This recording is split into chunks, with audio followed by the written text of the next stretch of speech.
और गम के मौके पर देखते हैं, दुख के मौके पर कि देखें अब मेरे कौन काम आता है। ये कसौटी है।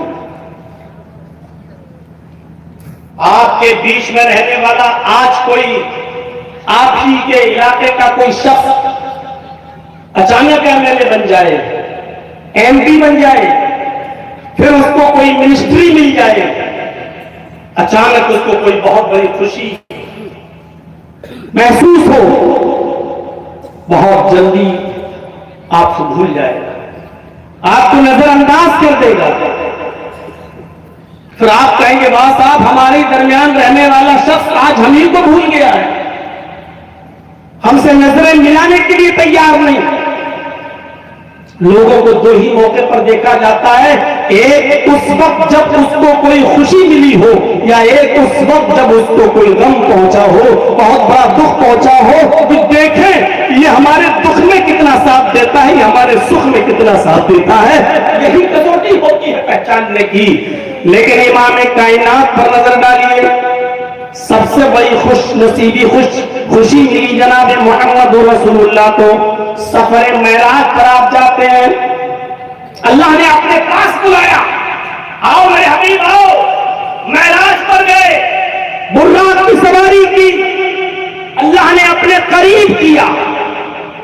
ये अलग बात है कि मोहम्मद रसूलुल्लाह ने अल्लाह को देखा नहीं। हजरत आयशा सिद्दीक़ा फरमाती है, बुखारी शरीफ की रिवायत, जो शख्स ये कहे कि अल्लाह के रसूल ने अल्लाह को देखा है वो झूठा। मेराज ही बुलाया, 50 वक्त की नमाज फर्ज की गई, धीरे धीरे 5 वक्त की नमाज रह गई। 5 वक्त की नमाज लेकर जब अल्लाह के नबी नीचे आने लगे तो अभी ऊपर ही है, अल्लाह का शुक्र अदा करते हैं।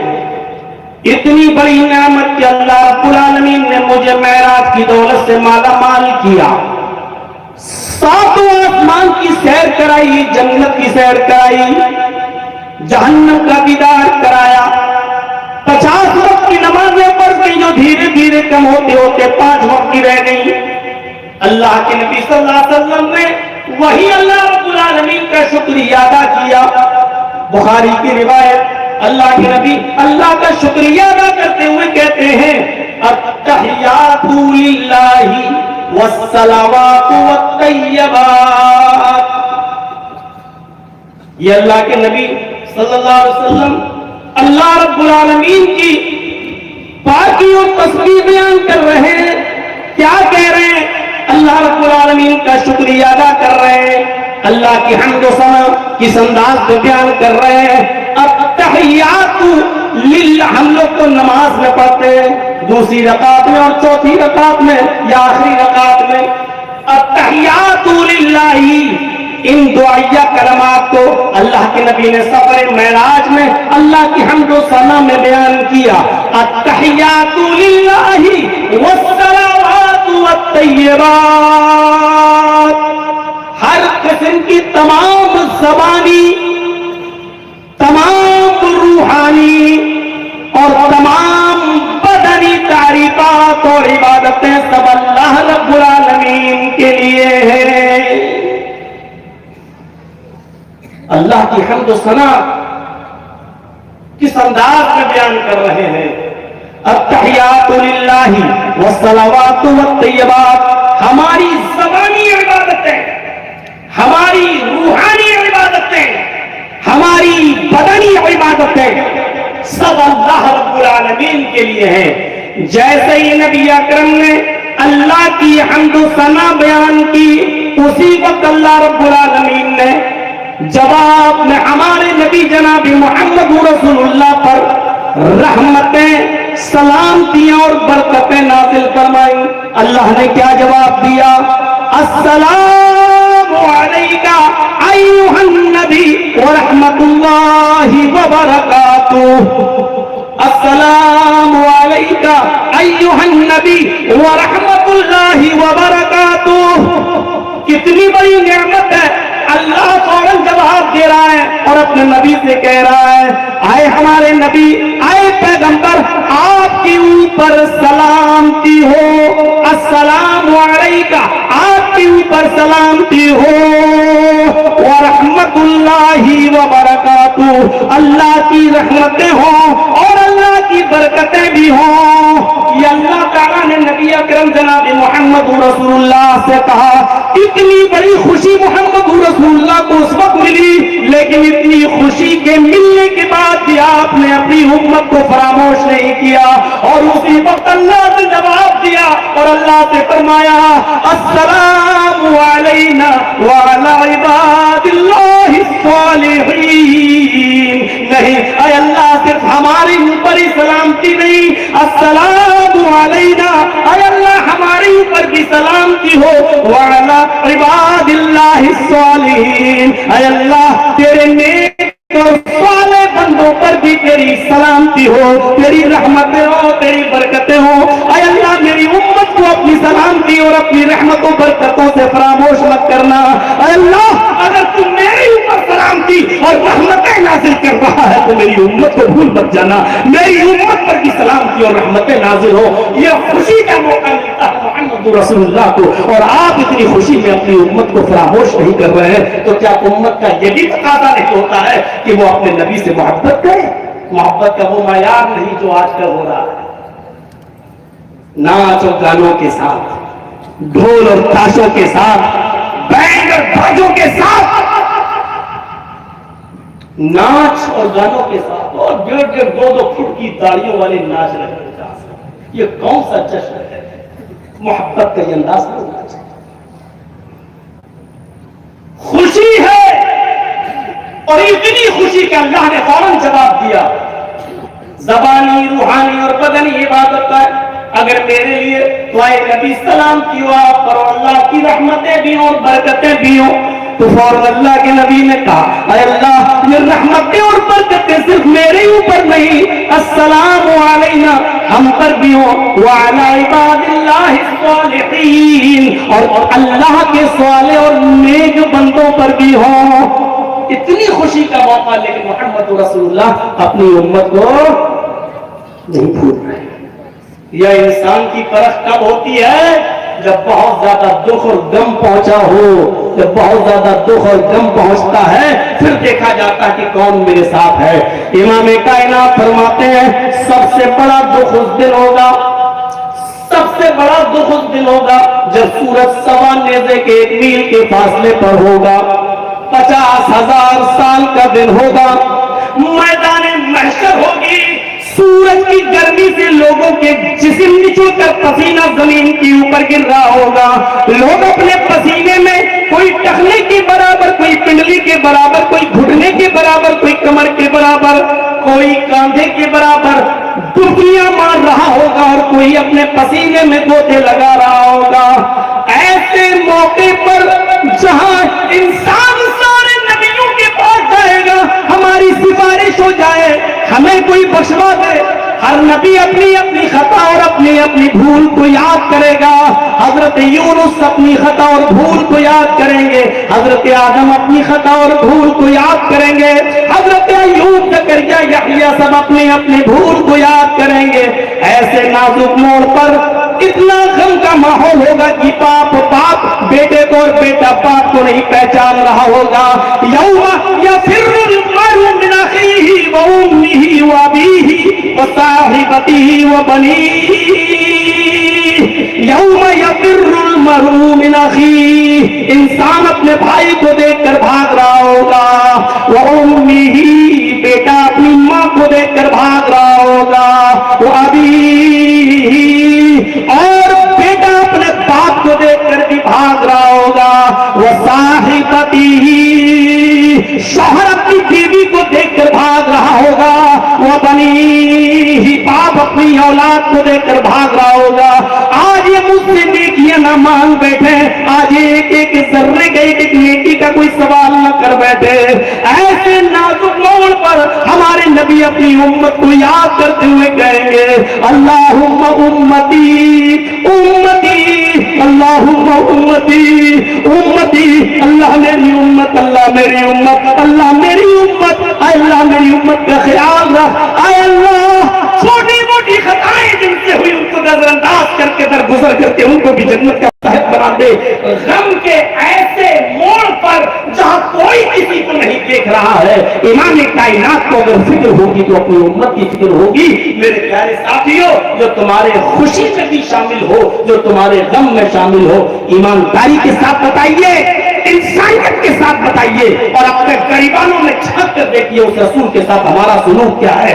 हम अपने बेटे की खुशी में, शादी के मौके पर ईमानदारी के साथ फैसला कीजिए कि उस नबी की कितनी सुन्नतों पर अमल कर रहे हैं, अपनी बेटी की शादियों पर कितना उस नबी की सुन्नत पर अमल कर रहे हैं। ईमानदारी के साथ फैसला कीजिए, जो तुम्हारे खुशी में, तुम्हारे गम में जिसने कभी तुम्हें फरामोश न किया हो, आज बेटे के सर पे सेहरा सज रहा है, अगर वो गलत है, तुम शादी के मौके पर अपने बेटे को सजा रहे हो और शादी के लिए उसको दूल्हा बना रहे हो, या अपनी बेटी को दुल्हन बनते हुए देखकर तुम्हें खुशी हो रही है। आज मौका है कि जो नबी खुशी में तुम्हें फरामोश नहीं कर सका, आज इस खुशी के मौके पर तुम उस नबी को कितना फरामोश कर रहे हो। आज मौका है देखने का, आज मौका है आजमाइश का, आज मौका है इम्तिहान का कि आइए हम देखें कि हम इस रसूल की सुन्नतों पर हम कितना अमल कर रहे हैं। आज मौका। ये मिसालें इसलिए नहीं दी जाती है कि एक कान से सुनी जाए और दूसरी कान से पढ़ा दी जाए। बहुत से लोग को एक वाकया उनके सामने आया तो वो अपनी जिंदगी बदल दिया करते थे, और हमारे सामने तो कितनी मिसालें दे दी जाती हैं लेकिन कस से मस्त नहीं होते। आपने हमीदुद्दीन अबुल हाकिम इब्ने बहाउद्दीन का वाकया नहीं सुना होगा। बहाउद्दीन के इंतकाल के बाद उनका बेटा यही अबुल हाकिम हमीदुद्दीन, जो मरवान का हाकिम था, और सुनो हाकिम था, लफ्ज़े हाकिम से समझ जाइएगा कितनी बड़ी पोस्ट थी,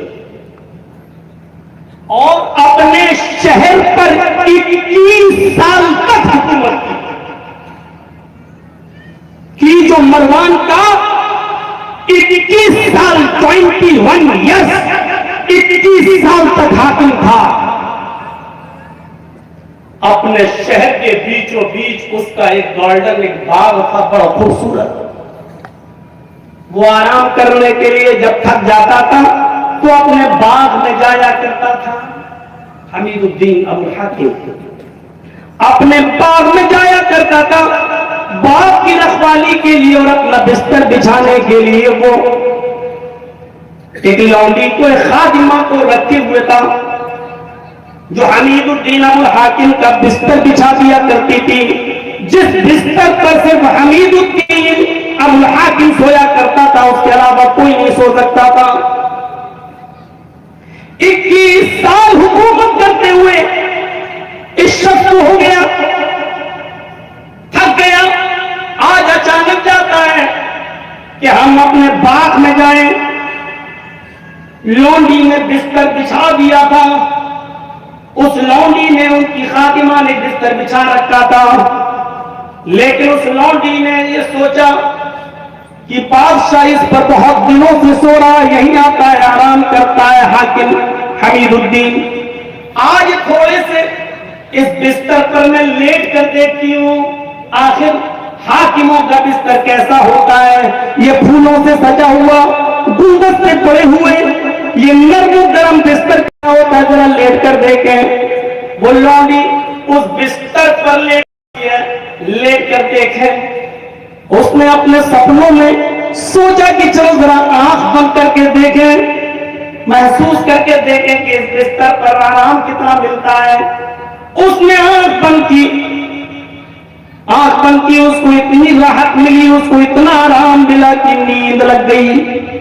उस लौंडी की, खादिमा की नींद लग गई, उसी बिस्तर पर वो सो गई। और जैसे ही वो सोई, उसी वक्त हमीदुद्दीन अबुल हाकिम पहुंच जाता है। उसने अपनी लौंडी को उस बिस्तर पर लेटा हुआ देखा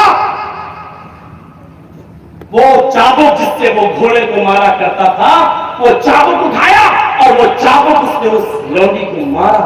एक चाबुक उसने उस लौंडी को मारा तो उसके दर्द से, उसकी तकलीफ से वो उठ गई, बेदार हो गई। गुस्ताख, तेरी हिम्मत कैसे पड़ी मेरे बिस्तर पर सोने की? तेरी हिम्मत कैसे पड़ी इस बिस्तर पे आराम करने की? हमारे वजीर तक इस बिस्तर पे नहीं सोते, तू कैसे सोते? खड़ी हो जा। उसको एक तरफ खड़ा कर दिया गया और 10 कोड़े उसके ऊपर और मारे गए। लेकिन वो लौंडी हर कोड़े पे मुस्कुरा रही है, हंस रही है। जैसे कोड़ा पड़ता वो हंसती है, दूसरा कोड़ा पड़ता वो खिलखिलाती है, तीसरा कोड़ा पड़ता वो और जोर से हंसती है, चौथा कोड़ा पड़ता है वो और जोर से मुस्कुराती है।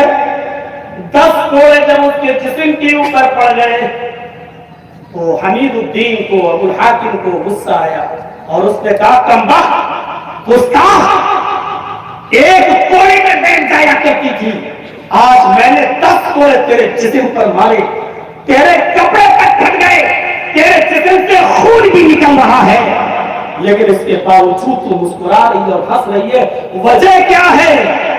तुझे तकलीफ नहीं हो रही है? उस लौंडी ने कहा कि तकलीफ तो बहुत हो रही है, लेकिन मैं कुछ सोच के मुस्कुरा रही हूं, हंस रही हूं। और लंबी लंबी कोठियों के मालिकों सुनो, बड़े बड़े तिजारत करने वाले बिजनेसमैन सुनो,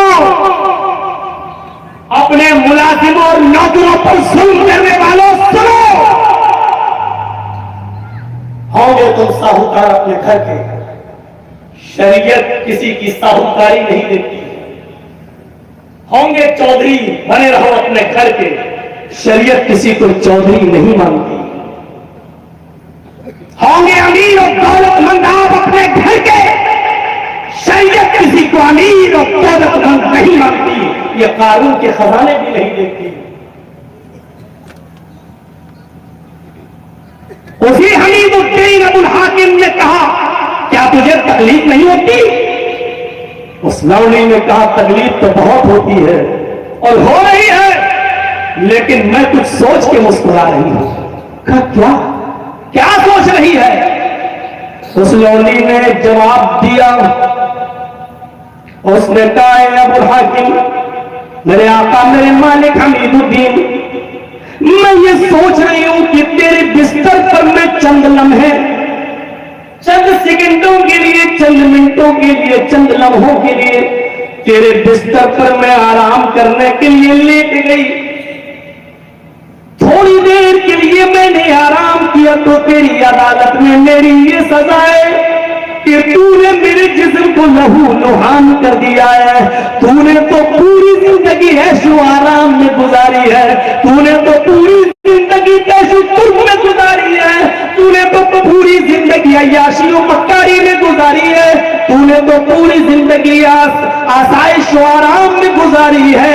अल्लाह की अदालत में तेरी सजा क्या होगी? जब एक नर्म गरम बिस्तर पर चंद लम्हे के लिए सोने वाली लौंडी की सजा तेरी अदालत में ये है, तो अल्लाह की अदालत में फिर तेरी सजा क्या होगी? जो पूरी जिंदगी ऐशो आराम में रहा और अपने नरम गरम बिस्तर पे सोता रहा। सिर्फ जिंदगी में ये पहला मौका था। हमीदुद्दीन अबुल हाकिम ने जैसे ये सुना, अपनी लौंडी की जबान से उसने थोड़ा जमीन के ऊपर फेंक दिया और उस लौंडी को उसी वक्त आजाद कर दिया कि आज मैं तुझे आजाद कर रहा हूं। और उसने हुकूमत से इस्तीफा दे दिया और फिर वो पूरी जिंदगी सूफी बनकर, आजकल वाले सूफी नहीं जो अल्लाहू अल्लाहू की रट लगाते रहते हैं, अपने गरीबान चाक करते रहते हैं, ये सूफी की सही तारीफ नहीं है मेरे प्यारे साथियों। फिर वो बाकायदा वलीउल्लाह बन गया, अल्लाह का नेक बंदा बन गया। उसने हुकूमत से, हाकिम से अपना इस्तीफा दे दिया और फिर वो पूरी जिंदगी बाजो तबलीग का खुदर बन गया, बाजो तबलीग का शौकीन बन गया। और उसने पूरी जिंदगी बागो तबलीग में गुजारी और चटाइयों पर सोने का आदी बन गया। इंसान अगर उसकी फितरत में जिंदगी है तो एक वाकया उसकी इस्लाह के लिए काफी है। अगर इंसान की फितरत में जिंदगी नहीं है तो पूरा कुरान उसको सुना दिया जाए और पूरा कुरान उसको उड़ेल दिया जाए। मेरे साथियों, तब भी उसकी जिंदगी नहीं बदल सकती है। एक वाकया ही काफी है इंसान की जिंदगी बदलने के लिए, और न बदलना हो किसी को अपने आप को तो पूरी जिंदगी भी आप सुनाते रहो, कुछ नहीं हो सकता। हमीदुद्दीन अबुल हाकिम एक वाकया, एक लौंडी का हल्का सा इशारा किया और उसकी पूरी जिंदगी संभल गई, पूरी से हुकूमत से इस्तीफा दे दिया। अब हम देखें, वाकयात सुनते हैं, अब हम नजर डालें अपनी जिंदगी पर और फिर देखें कि इन वाकयात को सुनने के बाद हमारी जिंदगी कितनी बदलती है। माशाअल्लाह, बहुत अच्छा जलसा था। सुबह के नंबर दिए जाएंगे, पहले नंबर पर ये मौलाना, दूसरे नंबर पर ये मौलाना, तीसरे नंबर पे ये मौलाना, चौथे नंबर पे उसकी तकरीर। ये पहला स्कूल ऐसा है जहां मौलवियों की तकरीर का फैसला जाहिर आवाम करती है, अखाड़ा बना के रख दिया है। तकरीरों में मुकाबला होगा, कुरान और सुन्नत पे मुकाबला होगा। जो चीज हम बता रहे हैं वही चीज आपकी मस्जिद, इस घमाइश मऊ की मस्जिद के इमाम भी आपकी यही बातें बताते हैं, लेकिन आप नंबर देते हैं कि फला की तकलीफ पहले नंबर पे, फला की तकलीफ दूसरे नंबर पे। आप फैसला करेंगे। ये पहला स्कूल ऐसा है जहां हम उलमा का फैसला और रिजल्ट ये आवाम तैयार करती है, ये आवाम उनको नंबर देती है, फर्स्ट सेकंड थर्ड फोर्थ। अखाड़ा मत बनाइए इसकी।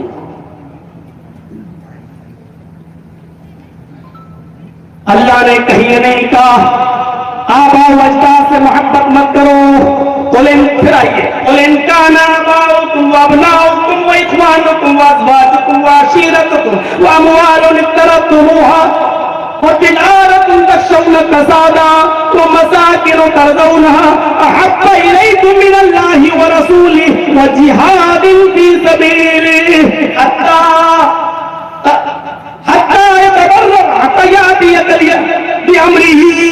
अल्लाह रब्बुल आलमीन खुलकर कह रहा है, आए नबी आप ऐलान कर दीजिए, अगर तुम्हारे आबा व अजदाद, तुम्हारी औलादें, तुम्हारे भाई, तुम्हारी बीवियां, तुम्हारे माल, तुम्हारा बिजनेस, तुम्हारी तिजारत, जिसके नुकसान से तुम्हें डर लगा रहता है, और तुम्हारी वो बिल्डिंगें जिसमें तुम रह रहे हो, अगर इनसे तुम्हें ज्यादा मोहब्बत है, ज्यादा होता है।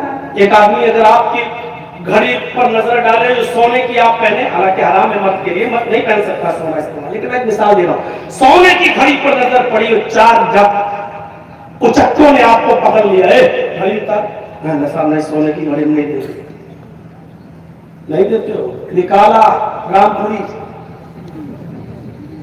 दे रहा या नहीं दे रहा?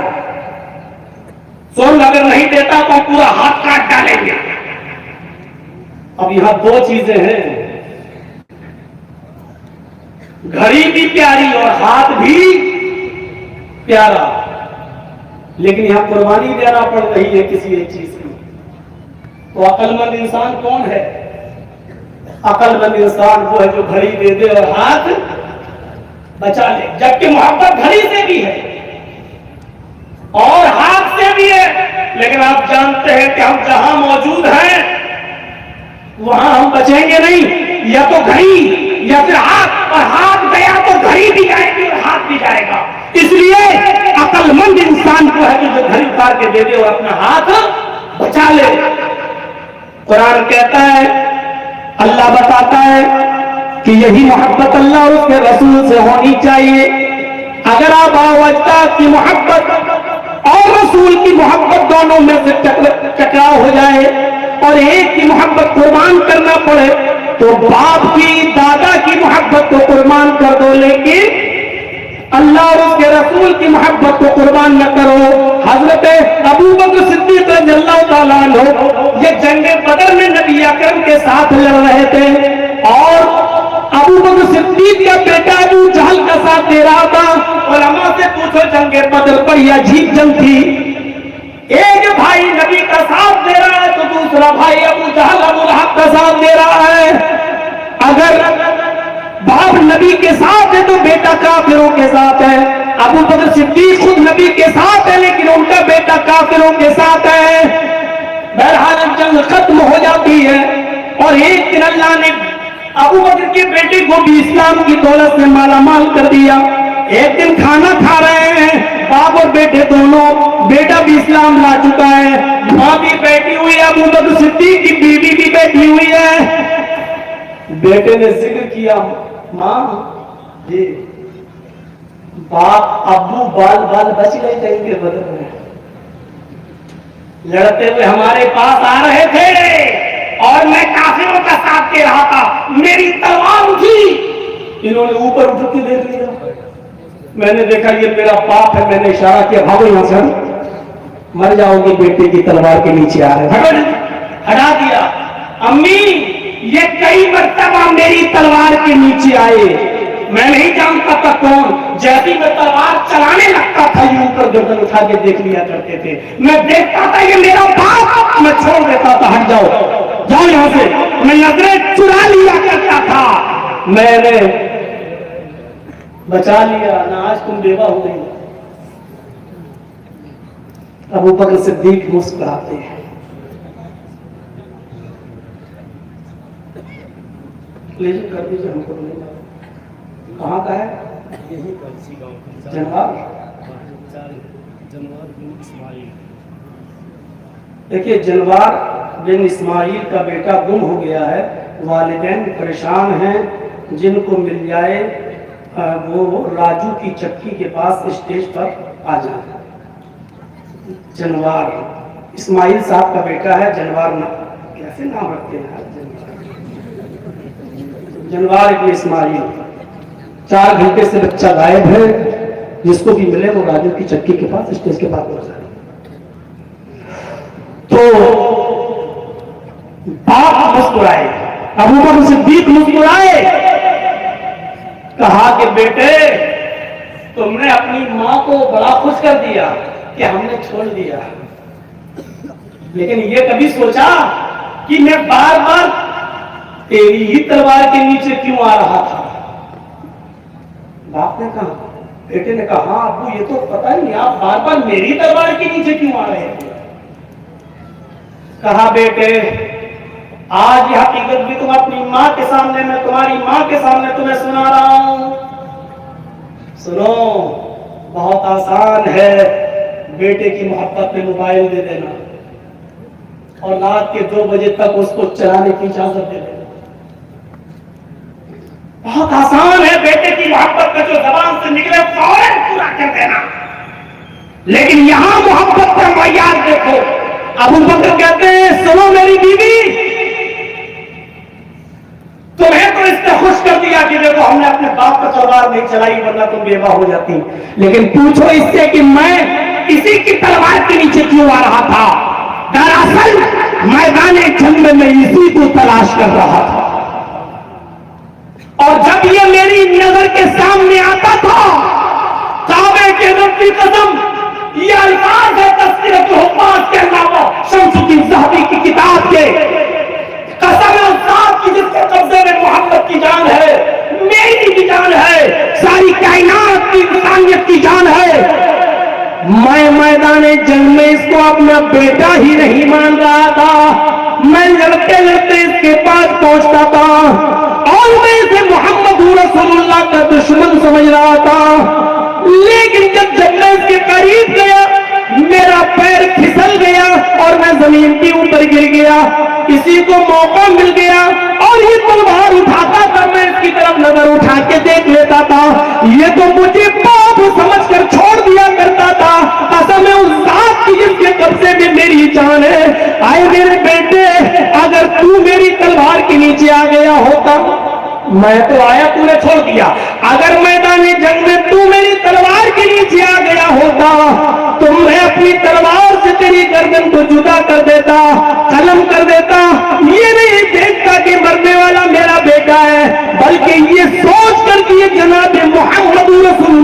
दुश्मन में तेरी गर्दन उड़ा देता।